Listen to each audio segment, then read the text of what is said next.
El silbo apacible y delicado. Y tras el terremoto un fuego, pero Jehová no estaba en el fuego. Y tras el fuego un silbo apacible y delicado. Y cuando lo oyó Elías, cubrió su rostro con su manto, y salió, y se puso a la puerta de la cueva. Y he aquí vino a él una voz, diciendo: ¿Qué haces aquí, Elías? 1 Reyes 19, 12-13. Elías esperaba, sin duda, que después de la prodigiosa demostración del poder de Dios en el Carmelo, la nación renunciaría a sus ídolos y retornaría al único y verdadero Dios. ¿Acaso no habían confesado como con voz de trueno que Jehová es el Dios, Jehová es el Dios? El profeta confiaba que tal vez el corazón de Acab pudiera ser tocado, y posiblemente, por medio suyo, que el corazón de Jezabel lo fuera también. Si ella no se convertía, al menos la manifiesta intervención de Jehová pudiera impedir que su mano desencadenara una futura persecución. El profeta esperaba que por la influencia así ejercida sobre el rey y la reina, la tierra entera proclamaría con prontitud su lealtad a Jehová. Entonces su adusto corazón se alegraría delante del Señor. Cuando descubrió que no era así, su ánimo decayó. Probablemente el mensaje enviado por Jezabel de que Elías moriría a la mañana siguiente no fue tan terrible para él como el descubrimiento que le acompañó, que su gran demostración contra Baal estaba condenada al fracaso. La altiva reina Sidonia seguiría gobernando sobre el vacilante Acab, y por intermediación de Acab, ella retendría el poder sobre el pueblo, y los ídolos permanecerían confiadamente en sus tronos. Ese pensamiento era como hiel y ajenjo para el profeta aborrecedor de los ídolos. Llegó a estar tan abatido que estaba a punto de renunciar al conflicto y de abandonar el campo de batalla. No puede soportar vivir en la tierra donde la gente está tan ciegamente obsesionada en honrar a Baal y en deshonrar a Jehová. Resuelve irse de inmediato. ¿Pero a dónde ha de ir? Recorre la tierra a toda prisa, vuela al desierto y no descansa hasta llegar a un paraje solitario donde el pie del hombre no ha machucado el pasto. Pero ¿a dónde se ha de encaminar presuroso? Él, el gran vindicador de la ley, piensa en el lugar donde una vez estuvo el gran legislador y se apresura a ir a Horeb, el monte de Dios. Se aloja en una cueva, tal vez en la propia hendidura de la peña donde antaño Dios había ocultado a su siervo Moisés, mientras hacía pasar toda su gloria delante de él. Pero qué repliegue delante de un enemigo derrotado. ¿Dónde está ahora el intrépido ánimo que enfrentó a todo Israel 1 contra miles? ¿Cómo han caído los valientes? ¿Es este mi señor Elías agazapado en una caverna? ¿Es acaso este el varón que parecía entrar de un salto en la historia de Israel, cual león rugiendo sobre su presa? ¿Es este Elías tisbita que hizo bajar de los cielos fuego y agua? Sí, lo es. Se ha vuelto pusilánime y está hastiado, y por eso ha abandonado el servicio de su Señor.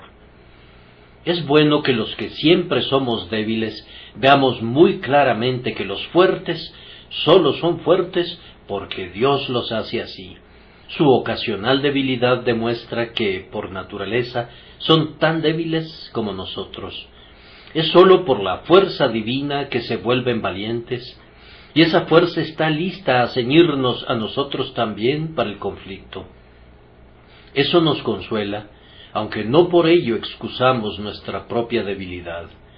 El Señor Dios de Elías es nuestro Dios, y así como Él sustentó a un hombre sujeto a pasiones semejantes a las nuestras, Él puede sustentarnos y lo hará si clamamos a Él. Observen con mucho cuidado y con mucho placer cómo trató Dios con su siervo alicaído. Sabía que su corazón era fiel, entendía que Elías era un hombre veraz que amaba a su Dios y le temía, y que tenía mucho celo por su honra. Por tanto, no desechó airado a su siervo, sino que resolvió reanimarlo, restaurarlo y llevarlo de regreso a la guerra santa. Elías debía aprender ahora el significado del cántico de David: confortará mi alma, me guiará por sendas de justicia por amor de su nombre. El Señor comenzó con él con mucha ternura, renovando su organismo. Le permitió que cayera en un sueño, y cuando el ángel le tocó para despertarlo, había una torta cocida para él y una vasija de agua. Entonces el Señor le permitió dormir de nuevo, ya que lo necesitaba grandemente. Cuando estamos agotados por la fatiga, no perdemos el tiempo que invertimos en el sueño. La mejor economía de vida es dejar que el cuerpo tenga una dosis suficiente del dulce restaurador de la benévola naturaleza, es decir, del sueño balsámico. Después de un segundo sueño, Dios le dio a su siervo una segunda comida, y habiendo sido restaurado de esa manera, Elías fue capaz de mirar las cosas bajo una luz más alentadora. Hubo un tiempo cuando el pueblo cristiano tenía en poca estima al cuerpo.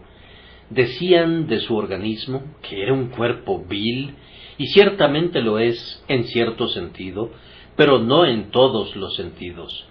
Si tenían algunas dudas, temores o temblores, nuestros buenos padres los ponían todos en la espalda del diablo, o de otra manera los atribuían a su propia incredulidad, cuando más bien sus depresiones surgían con frecuencia por falta de alimentos, o de aire fresco, o por culpa de un hígado tórpido o de un estómago débil.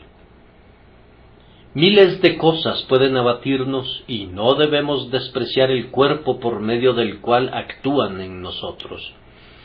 Más bien deberíamos poner atención a las leyes naturales y así mirar al Dios de esas leyes para que nos ayude. Dios, que creó el cuerpo y que le dio una estrecha afinidad con la mente, observa cuánto depende el alma del cuerpo y con frecuencia comienza su obra restauradora sanando nuestras enfermedades. Los que moramos en casas de arcilla, nos quedamos con frecuencia encerrados, recluidos y confinados allí, y nos vemos privados de cosas más elevadas en razón del polvo que se adhiere a nuestra alma. El Señor que sana a su pueblo, en el caso de Elías, comenzó reconfortando su lánguido cuerpo. Lo restauró por medio del sueño y de los alimentos. Si alguno de los presentes está deprimido y en un estado de zozobra mental, yo lo invitaría a que mire a su salud y que no se culpe hasta no ver primero si su tristeza proviene de la enfermedad o del pecado, de un cuerpo débil o de una mente rebelde. No piensen que no es espiritual recordar que tienen un cuerpo, pues ciertamente tienen uno y no deberían ignorar su existencia. Si su Padre Celestial piensa en el cuerpo físico de ustedes, en ello les da una sugerencia de que hagan lo mismo. Si el Señor, en su sabiduría, comenzó con el fogoso Elías, alimentándolo y reconfortando su cuerpo mortal, debemos considerar que es sabio que miremos a nuestras partes exteriores. Es de los herejes que leemos que inculcan el descuido del cuerpo. Los sabios lo valoran como el templo del Espíritu Santo. Con nosotros es frecuente el caso de que el espíritu a la verdad está dispuesto, pero la carne es débil. No es poca cosa que pongamos en orden a la carne. El médico es con frecuencia tan necesario como el ministro. Una vez que el hombre de Dios hubo sido reconfortado por el grandioso médico, fue guiado por el señor a Horeb, donde estaría completamente solo. El Señor sabía que él necesitaba sosiego, así como sueño y alimentos, y allí, en medio de los solitarios peñascos, donde la completa desolación reina sin ser turbada, Elías se encontró más o menos como en casa. Cuando el sosiego hubo calmado en alguna medida su mente, el Señor comenzó a hablar con él. Le indicó que saliera y que estuviera en el monte delante del Señor. Tan pronto como el profeta llegó a la boca de la cueva, un tremendo huracán barrió las hendeduras de los valles con tal fuerza que partió los montes y derribó grandes masas de granito de sus elevadas cumbres. El grande y fuerte viento parecía sacudir las montañas hasta sus cimientos, y las gigantescas columnas que durante mucho tiempo habían resistido tormentas ordinarias, comenzaron a mecerse y a tambalearse y a caer en torno al solitario observador con un desplome atronador. El profeta no estaba para nada alarmado. Él era el hijo de la tormenta, un reprensor nacido para gobernar en medio de escenas tempestuosas. Es muy posible que su espíritu se sintiera estimulado por los terrores que le rodeaban. El tumulto en el que había vivido entre la gente había sido representado ahora delante de él en la furia de los elementos. No me sorprendería que incluso llegara a sentirse como en casa, gozosamente excitado cuando la terrible explosión barría las crestas de los montes. Mientras estaba en la boca de la caverna, la tierra cedió bajo sus pies. Se apoyó contra la pared del monte, y he aquí, éste se sacudió y tembló, pues ahora estaba pasando el terremoto, y parecía como si nada fuera estable en torno suyo. Apenas hubo cesado esta convulsión, cuando el fuego exhibió su fulgor. El rayo lanzó llamas sobre todo el cielo, e iba acompañado de unos truenos como nunca se habían oído. De risco en risco saltaban los rayos fulgurantes, al punto que el firmamento entero ardió con el fuego de Dios.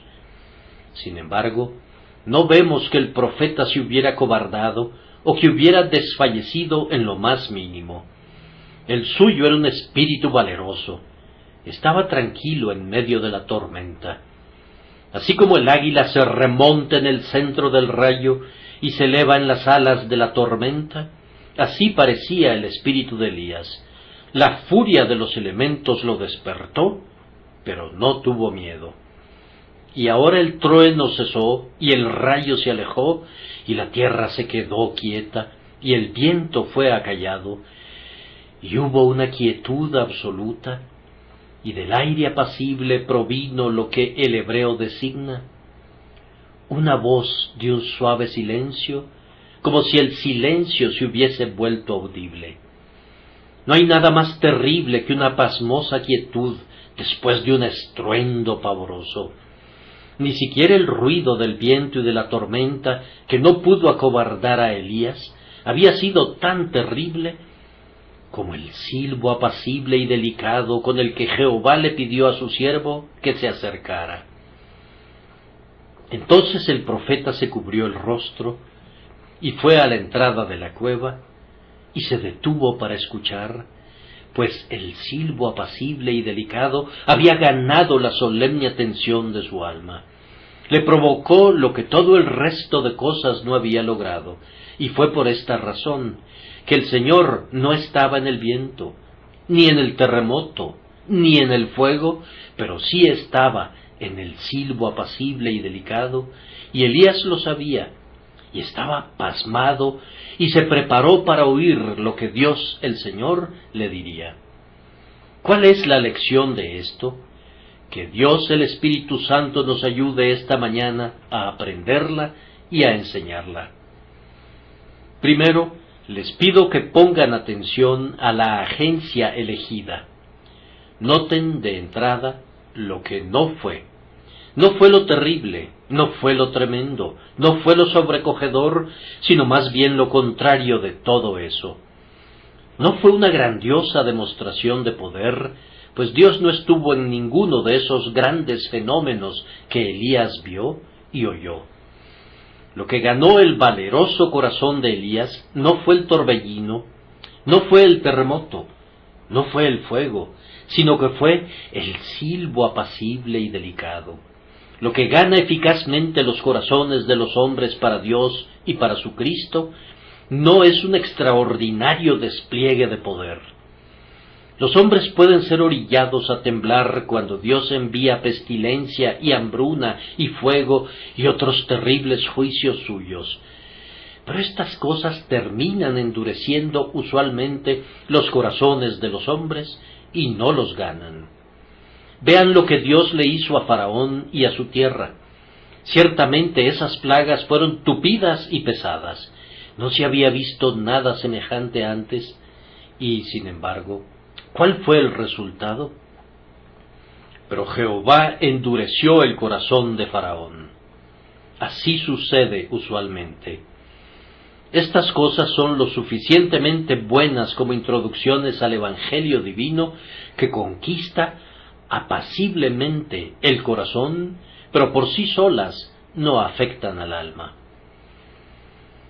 La ley y los terrores no hacen sino endurecer todo el tiempo que trabajan solos.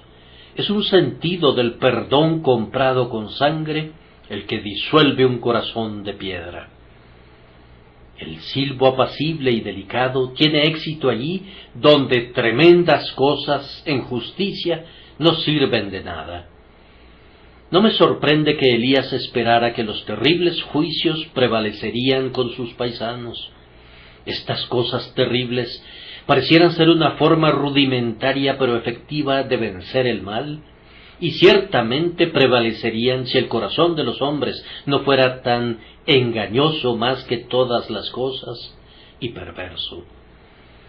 ¿No has juzgado que si Dios enviara una pestilencia a nuestra indiferente ciudad, tal vez podría impresionar a la indiferente multitud y conduciría a nuestras casas de oración a aquellos que habitualmente desperdician ahora el día de guardar?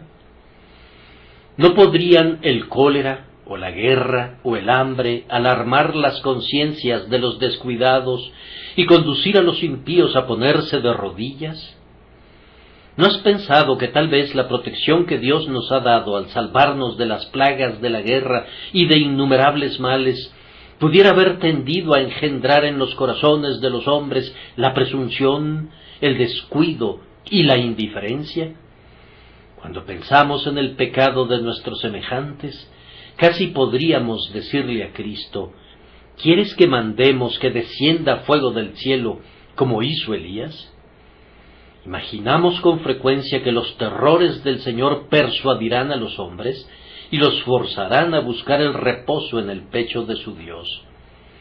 Gracias sean dadas a la misericordia infinita, porque el Señor, en el presente, no elige esa forma terrible de acción.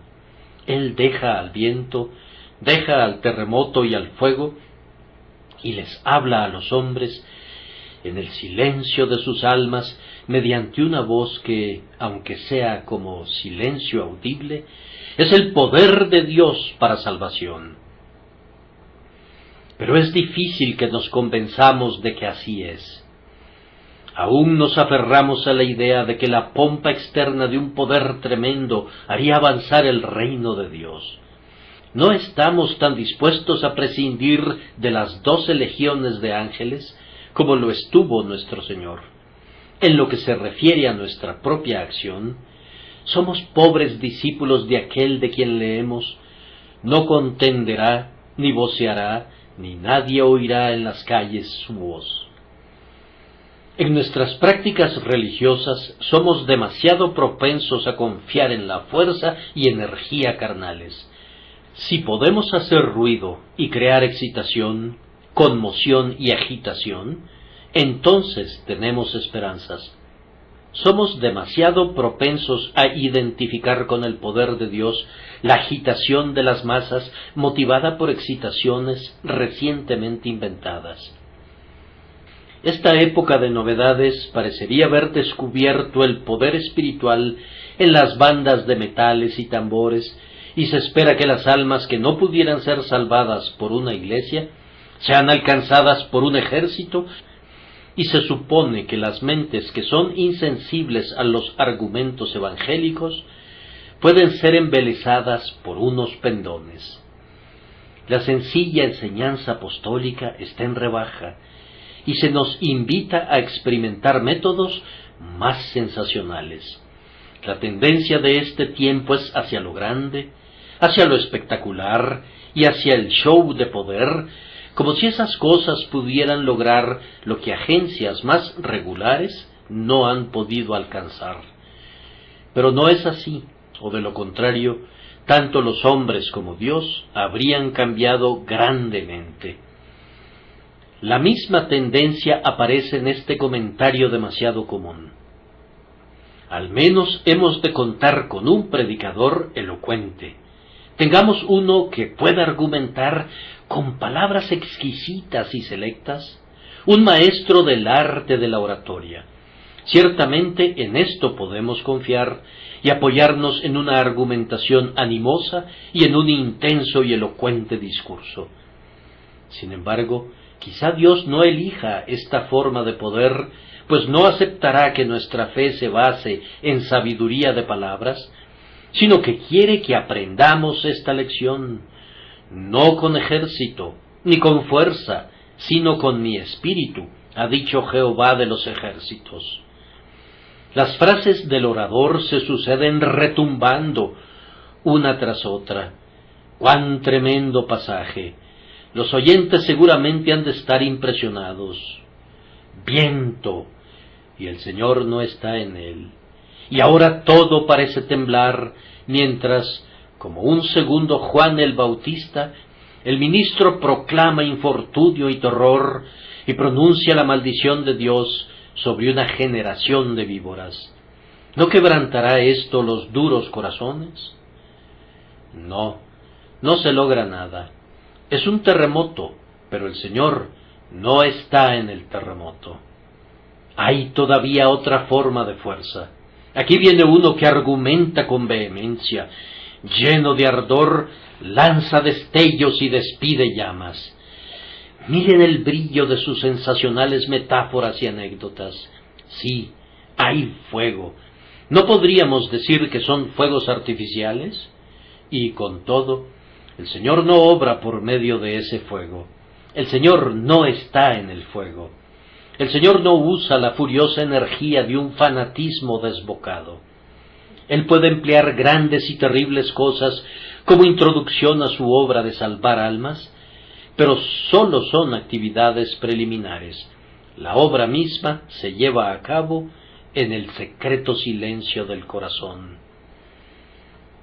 Como fueron en el caso de Elías, así son estas cosas en los casos de otros. Sobresaltan y despiertan, pero no pueden convencer y convertir. Lo que ha de vivificar, iluminar, santificar y bendecir es realmente el silbo apacible y delicado del quieto silencio. Las palabras suenan como una paradoja, pero el sentido es claro para quien conoce la verdad por experiencia.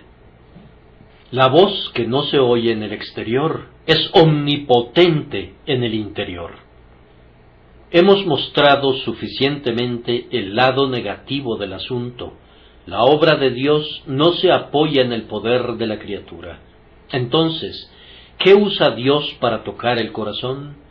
Nuestro Padre Celestial generalmente usa lo que es suave, tierno, apacible, tranquilo, calmado y pacífico, un silbo apacible y delicado. En la obra de una conversión real, de inducir al alma a la decisión y a una completa obediencia a Dios, la voz que llama es a menudo tan apacible que resulta casi imperceptible para otros, excepto en sus resultados.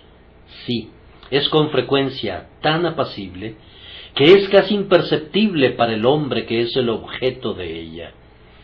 pudiera no ser capaz ni siquiera de decir exactamente cuándo vino la voz y cuándo se fue.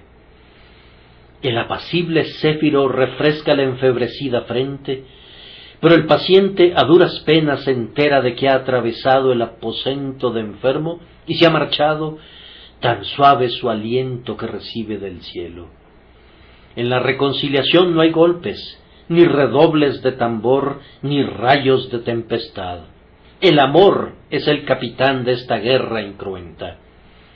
Hay poca manifestación de fuerza física o mental, y, sin embargo, hay un mayor poder real que si se hubiera usado la fuerza física. Observamos que donde hubo una demostración de poder, como en el viento, en el terremoto y en el fuego, leemos posteriormente que Jehová no estaba en ellos, pero aquí, en este silbo apacible y delicado, en el que no hubo ningún despliegue de poder, Dios estaba obrando. Aquí, entonces, vemos la debilidad del poder, pero aprendemos también el poder de la debilidad, y cómo Dios hace a menudo que aquello que pareciera más resistible sea irresistible, y lo que supondríamos que fácilmente pudiera ser descartado, teje en torno a un hombre grilletes de los cuales no puede escapar nunca. El Espíritu Santo obra suave y apaciblemente, tal como lo hace el aliento de la primavera que disuelve el témpano de hielo y derrite el glaciar. Cuando la helada sujeta a cada riachuelo por su garganta y lo aprieta firmemente, la primavera los pone en libertad. No se oye ningún ruido de martillo o de lima cuando se están soltando los grilletes, pero sopla el cálido viento del sur y todo es vida y libertad. Así sucede con la obra del Espíritu de Dios en el alma, cuando viene a dejar en libertad al pecador. Obra eficazmente, pero no se escucha ninguna voz. Ahora, prescindiendo de cuán suave y apacible pudiera ser la instrumentalidad, si salva al alma, en cada caso se realiza por la presencia del Espíritu Santo. Y el Espíritu Santo, si bien cuando quiere puede ser un viento recio que sopla, pues él viene según su propia voluntad soberana, con todo, cuando viene para traer al hombre la paz de Dios, desciende usualmente como paloma o como el rocío del cielo. Todo es paz y tranquilidad y quietud. Satanás puede incendiar el alma con agonía. Dudas, temores y terrores la desgarran como un terrible terremoto. El hombre entero está sumido en angustia y confusión cuando el torbellino de la ley barre a través de su alma. Pero el Espíritu viene con el más tierno amor, revelando a Cristo, el ser amable, exponiendo la cruz del Salvador delante del ojo lloroso del pecador y hablando paz, perdón y salvación. Hermanos, esto es lo que necesitamos, la obra del Espíritu de Dios según su manera de amor vivo. He dicho que Él obra usualmente para la salvación del alma a través de la revelación del amor de Cristo, y así es, no sólo cuando somos convertidos, sino posteriormente. Sus operaciones son del mismo tipo en todo momento, apacibles y eficaces. Conforme vamos creciendo en santificación, lo hace mediante tiernas revelaciones del amor del Padre. ¿Qué cosa tiene igual influencia sobre cualquiera de nosotros como la que tiene la infinita y desbordante gracia de Dios en nuestro Señor Jesucristo? Ustedes saben cómo expone M. Monod en su dulce himno no sólo nuestro crecimiento en santificación, sino su gentil instrumento. Sin embargo, Él me encontró. Yo le contemplé, sangrando en el maldito madero, le escuché orar, perdónalos, Padre, y mi anhelante corazón dijo ingenuamente, algo del yo y algo de ti. Día a día su tierna misericordia, sanando, ayudando, plena y libre, dulce y fuerte, y oh tan paciente, me abatía mientras yo susurraba, menos del yo y más de ti. Ustedes pueden percibir que es la operación del amor en el alma la que obra todo. Más alto que los más altos cielos, más profundo que el mar más profundo, Señor, tu amor ha vencido al fin. Concédeme ahora el anhelo de mi espíritu, nada del yo, pero todo de ti. Tal como la silenciosa luz matutina, así obra la gracia en el ser humano. Sus procesos son realizados por el amor. No hay ninguna sombra de terror o de servidumbre en el grandioso acto reconciliatorio en el interior. El Evangelio con sus buenas nuevas salta desde el corazón de Dios y entra en el corazón de los hombres, y se dan el descanso y la gratitud sagrada. Dios puede devorar a sus enemigos con leones, pero a sus amigos los gana con amor. A los que son obcecados quebranta con una vara de hierro y los hace pedazos como vasijas de alfarero, pero a los suyos, cuando viene a salvarlos, los toca con el cetro de plata de la misericordia. La gracia obra con la mayor amabilidad. El amor es el carruaje de la omnipotencia cuando viene al mundo de la mente. Mis queridos amigos, para cerrar este primer encabezado, cuando cada uno de nosotros comprende apaciblemente esto de manera individual, sin excitación animal, esto es lo que nos une a Jesús por fe. Elías estaba tranquilo y sereno cuando oyó el silbo apacible y delicado de Dios.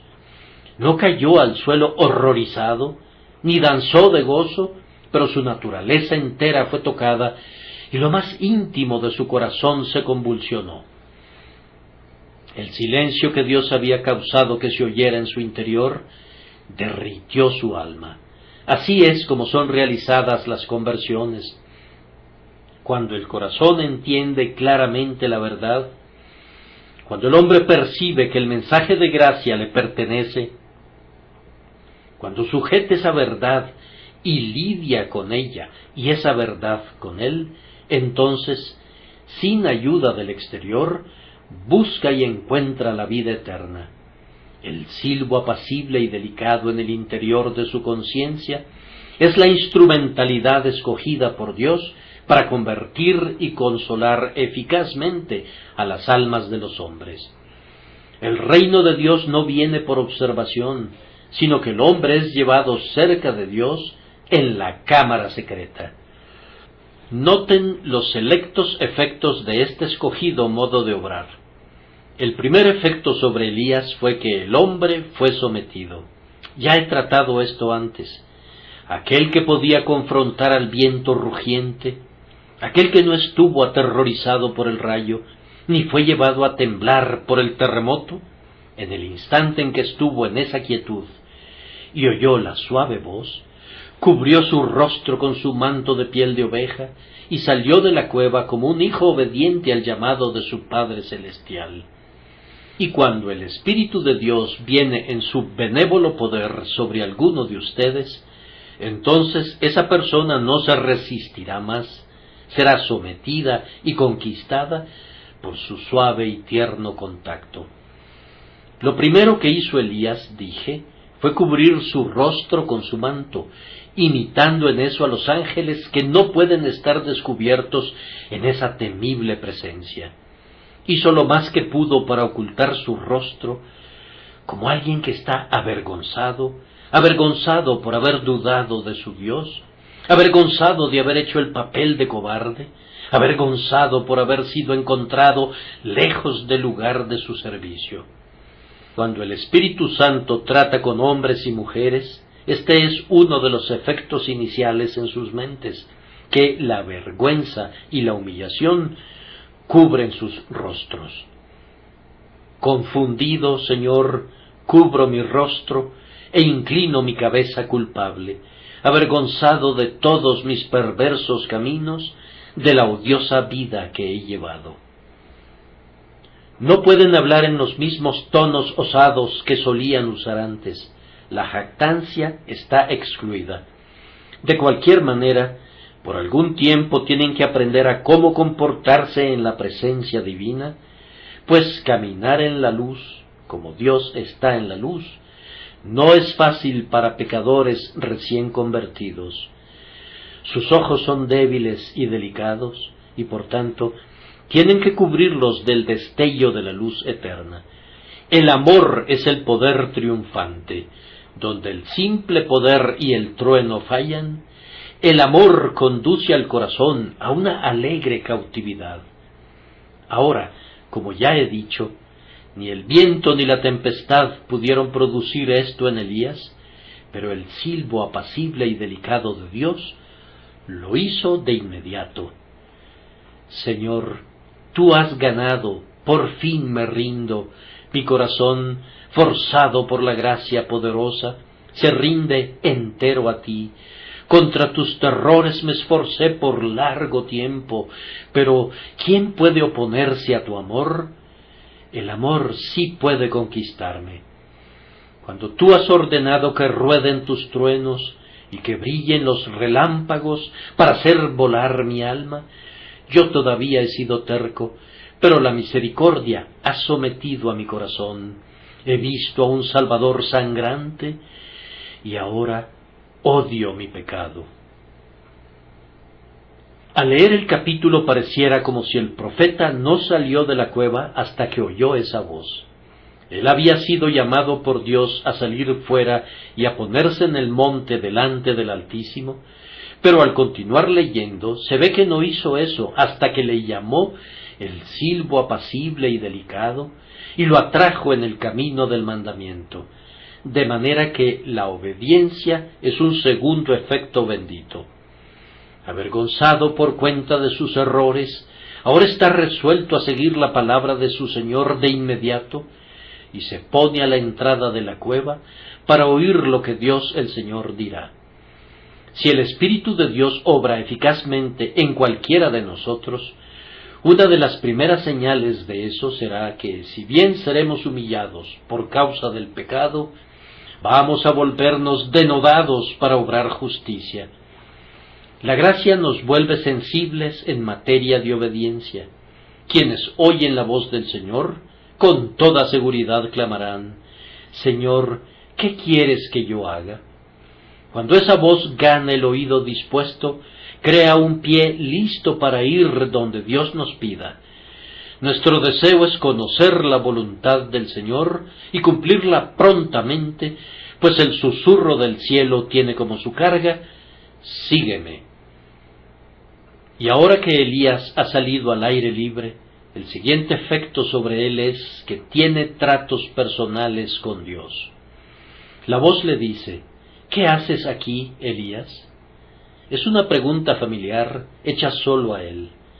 Elías sabe que Dios está hablando con él y por eso siente la fuerza de cada palabra que le escudriña. Entonces derrama la amargura de su dolor y le dice al Señor lo que le aflige. El Espíritu está obrando seguramente en ti cuando tu conversación es únicamente con el Señor, cuando no quieres que nadie oiga lo que tienes que decir y te alegras de entrar en tu aposento y cerrar la puerta y orar a tu Padre que ve en lo secreto. Esa es una obra real, la obra de Dios.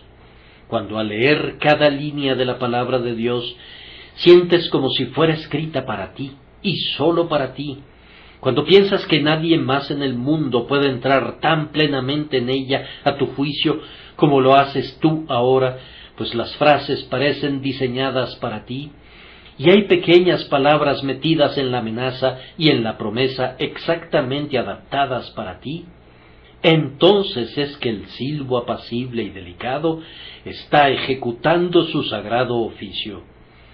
Este es un punto importante, este contacto del alma con Dios, este derribamiento de las barreras de cosas visibles y este encierro con Dios, el invisible. Oh, es una visión que los ángeles se deleitan en contemplar cuando un hombre se postra delante del Altísimo y escucha la voz de su grandioso Padre, y luego le declara todo lo que hay en su corazón, sin intentar ocultarle nada. Esto nunca es producido por el torbellino, o por el fuego, o por el terremoto.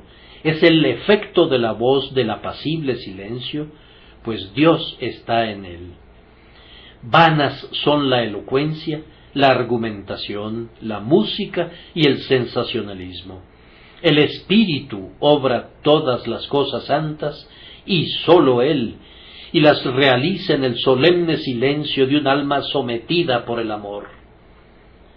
En tercer lugar, vamos a decir algo respecto a la lección que el propio Elías aprendió de esta parábola actuada. El propio Elías había enseñado a la gente mediante acciones más bien que mediante palabras, y ahora él mismo es instruido de manera similar. Le fueron enseñadas varias cosas que era esencial que supiera, y entre ellas, primero, que Dios no siempre usa los medios que nosotros suponemos que usará. Nos sentamos y reflexionamos cómo puede ser bendecida una nación, y nos formamos nuestra propia idea de cuál es la manera más excelente. Pero nuestros pensamientos no son los pensamientos de Dios, pues como son más altos los cielos que la tierra, así son sus pensamientos más altos que nuestros pensamientos, y sus caminos más que nuestros caminos. Me atrevo a decirte, hermano mío optimista, que tengas un esquema bien ordenado en tu propia mente que quisieras ver implementado, por el cual el Evangelio sería dado a conocer en tierras paganas muy rápidamente. Tantos obreros de un tipo han de ayudar a un cierto número de un grado superior, y por una sabia división de labores y asignación de distritos, la obra ha de ser realizada sistemáticamente. Pero no te encariñes demasiado con métodos favoritos, pues podrías llevarte una gran desilusión, ya que Dios, como regla, no usa nuestros esquemas. Los grandes pasos del infinito no han de ser medidos por nuestro caminar infantil. No nos corresponde proponerle qué debe hacer, ni cómo ni cuándo debe hacerlo, sino que debemos dejar que su voluntad soberana elija y ordene, y veremos cuán prodigioso es en sus obras. La vida de Elías había sido una continua tormenta, desde la primera vez que aparece como el profeta del fuego hasta que huyó de Jezabel. Siempre había hablado desde el torbellino y amenazaba o ejecutaba los juicios del Señor, y pudiera ser que confiara demasiado en esta forma de ministerio. Sin duda tenía razón en reprender de esa manera al pueblo pecador y obstinado, pero aún así Dios le haría saber que el Carmelo, con su victoria total sobre los sacerdotes de Baal, al punto que sus riachuelos corrían tintos en sangre, no era el camino por el cual Dios vencería a sus enemigos. Los hombres no adorarían a Dios correctamente sólo porque en un momento de excitación hubieran dado muerte a una banda de impostores. No se gana el corazón a una reverencia amorosa por la matanza. No es por sangre que los hombres son bautizados a una adoración espiritual. Tenemos que aprender esta misma lección una y otra vez. Repitámosla. No con ejército, ni con fuerza, sino con mi espíritu, ha dicho Jehová de los ejércitos. Es de lamentar que la gran mayoría de la gente que profesa se aferre obstinadamente al fatal error de buscar demostraciones de poder de un tipo o de otro. Oigo que una cierta iglesia está buscando a un hombre muy listo. Esa iglesia piensa que Dios está en el viento. Oigo que los diáconos dicen, tenemos que buscar al mejor varón. No importa lo que tengamos que dar, ni a qué iglesia tengamos que despojar de su ministro.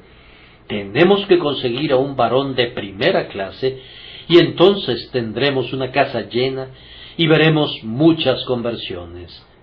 Nada de eso. Dios no obra por medio de varones listos y varones que tienen por objetivo la grandeza de la oratoria. Si así le agradase, Dios podría permitir que la casa se llenara con atentos oyentes, Pero si la gente está confiando en la habilidad, habrá pocos convertidos. Oh, pero debemos tener una organización de primera clase. Tenemos que hacer crecer a la iglesia con servicios de avivamiento. Sí, háganlo, y háganlo de nuevo, si quieren, y el resultado podría ser bueno si pudieran hacer la obra humildemente. Pero si confían una pizca en los medios empleados, el espíritu se irá, y ustedes no verán nada sino su propia locura. Ese silbo apacible y delicado será acallado y silenciado, mientras que las jactancias de su sabiduría resonarán como un viento aullador o como un trueno que no viene acompañado por la lluvia. Hemos de saber esto, que Dios obrará por los medios que quiera, y enseguida que todos los medios son inútiles aparte de Él. Todo viento, todo fuego, todo terremoto, todo poder y grandeza fallan a menos que el silbo apacible y delicado esté presente y Dios esté en él. Esto ha sido repetido insistentemente a oídos de la Iglesia y lo cree doctrinalmente, pero ella sale en la práctica y se comporta como si la teoría opuesta fuera la válida. Busca resultados divinos en causas humanas y es, por tanto, engañada con frecuencia. Su dependencia está demasiado fijada en un brazo de carne, y mientras esto sea así, no podemos esperar ver que el brazo desnudo del Eterno se extienda en medio de nuestros campamentos. Dios quería que Elías supiera otra cosa, y quiere que nosotros la sepamos también, que nuestra debilidad puede ser nuestra fuerza. Elías no sabía nada respecto a esos 7,000 convertidos que habían sido ganados por la voz silenciosa de su vida de entrega. Puesto que el éxito del Carmelo se derritió como la bruma de la mañana, él pensó que su carrera había sido un fracaso en todo momento y que no había llevado a nadie a reverenciar a Jehová. Pero Elías estaba leyendo con los ojos de la incredulidad, y era su imaginación la que lo estaba conduciendo, en vez de los hechos del caso. He aquí 7,000 personas esparcidas a lo largo y ancho del país, para quienes Dios había bendecido el testimonio de Elías. Si no había bendecido sus grandes cosas como él había deseado, con todo, sus pequeñas cosas habían prosperado grandemente. Fue la conducta cotidiana de Elías, más bien que sus milagros, la que había impresionado a esos 7,000 y los había conducido a sostener con firmeza su integridad. El Señor quiere que sepamos que obra más bien por medio de nuestra debilidad que por medio de nuestra fuerza, y con frecuencia hace un mayor uso de nosotros, cuando a nuestro juicio no hemos exhibido nada salvo nuestra debilidad. Además, el Señor quiere que notemos la fuerza que tienen otras personas en su debilidad. No captamos esa lección tan rápidamente como captamos la primera. Nos es grato aprender que cuando somos débiles, somos fuertes, porque ya que somos generalmente débiles, nos alegra aprender que usualmente somos fuertes. Pero no hablamos así de otros que pudieran ser en algunos sentidos nuestros inferiores. Si vemos a un varón un poquito más vigoroso de lo usual, preguntamos con petulancia: Señor, ¿y qué de éste? Si alguna santa mujer prorrumpe con un suplicante testimonio, decimos: sería mejor que se callara, nada saldrá de su plática. Alguien realiza una obra por allá, pero nosotros no aprobamos sus métodos y por tanto clamamos: insensatez. Ah, pero hermano, tienes que aprender de la fortaleza de otras personas débiles, así como de la tuya. Tú sabes que hay otros tan débiles como tú. Te alegra mucho descubrirlo, y vas y lo cuentas. Pero hay también otros tan fuertes como tú, a quienes Dios hace fuertes porque son débiles y trata con ellos, en su tierna misericordia, tal como lo hace contigo. Oh, que aprendieras esto, y entonces verías que no sólo hay 1 o 2 obreros fieles, sino miles que son en la tierra fieles a su Señor y valientes por la verdad. El Señor tiene todavía un remanente que le sirve tan fielmente como tú lo haces. No ha doblado su rodilla a Baal, ni ha besado a los becerros, sino que está erguido en su testimonio para Dios. Cree esto y sé feliz, pues Dios quiere que lo creas. Él no siempre está con nuestros poderosos predicadores, con nuestros instruidos canónigos, con nuestros reverendos obispos, con nuestros grandes generales y todo eso, pero pudiera estar con ese pobre hermano joven que se para en las esquinas de las calles y habla con frases entrecortadas, y con esa amada hermana que se encarga de 1 o 2 docenas de niñas y les enseña el amor del Salvador. Ustedes se preguntan qué es lo que posiblemente pudieran enseñar esas personas, y sin embargo, el Señor está apacible y eficazmente hablando por sus suaves voces. Nosotros somos críticos maravillosos, estamos disponibles y con ganas de hacer pedazos a los siervos de Dios.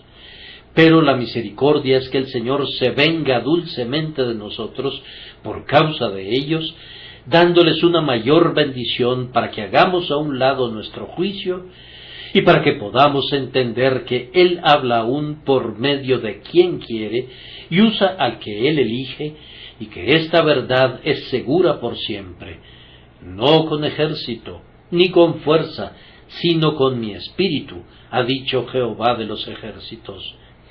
El silbo apacible y delicado del cristiano humilde y solitario pudiera contener mayor poder que todos los truenos y rayos del mayor orador que haya argumentado jamás por Cristo. Por último, escuchemos esta mañana, que el acto de escuchar sea puesto en práctica de inmediato, muy reverentemente. Si somos demasiados para hacerlo aquí, vayamos a casa, a nuestras propias habitaciones, y escuchemos allí. Me dirijo especialmente a los que no conocen al Señor. Ustedes no pueden hacer que se oiga el silbo apacible y delicado, pero a menudo, haciendo silencio y quedándose quietos, ustedes pueden oír ese llamado de tierno amor. ¿Qué les dice a ustedes, personas inconversas? ¿No les habla sus conciencias diciéndoles cómo es que han vivido tanto tiempo en la luz y sin embargo no la han visto nunca? ¿Cómo es que han morado tanto tiempo en la atmósfera del amor y sin embargo nunca lo han sentido? ¿Cómo es que Jesucristo les ha sido predicado y ustedes saben que Él es el único Salvador y sin embargo lo han rechazado? Los años van pasando, sus cabellos se están tornando grises, han esperado siempre y han resuelto a medias que tiene que haber un momento de cambio para ustedes y sin embargo son simplemente los mismos. No voy a hablar por tu conciencia, pero sí le pido a tu conciencia que te pregunte, ¿por qué tratas tan mal a tu mejor amigo? ¿Por qué menosprecias su sangrante amor? ¿Por qué lo postergas por cualquier nimiedad y siempre estás diciendo, ahora vete, pero cuando tenga oportunidad te llamaré? Cuando la conciencia haya terminado de hablar, entonces deja que hable Jesús. ¿Y qué te dirá? Yo te he amado y me entregué por ti. ¿Por qué me desprecias? Yo he venido a ti y te he hablado con acentos de amor y te he pedido que confíes en mí y he dicho que no te echaré fuera si vinieras a mí. ¿Por qué no vienes y confías? Deja que se escuche esa suave voz, la voz del bebé de Belén, la voz del cordero moribundo en el Calvario. Deja que argumente contigo, ven a mí y yo te daré descanso. Escucha su voz, por favor, deja que otros sonidos se apaguen para que puedas oírla. Quédate quieto en casa e inclina tu oído, escuchando diligentemente la voz de la misericordia del sangrante Hijo de Dios. Luego deja que hable el grandioso Padre y te diga: ven a mí, hijo mío, tú te has descarriado, pero yo sigo estando dispuesto a recibirte. Si vienes a mí, confesando tu transgresión, yo soy fiel y justo para perdonarte tu pecado y para salvarte de toda tu injusticia.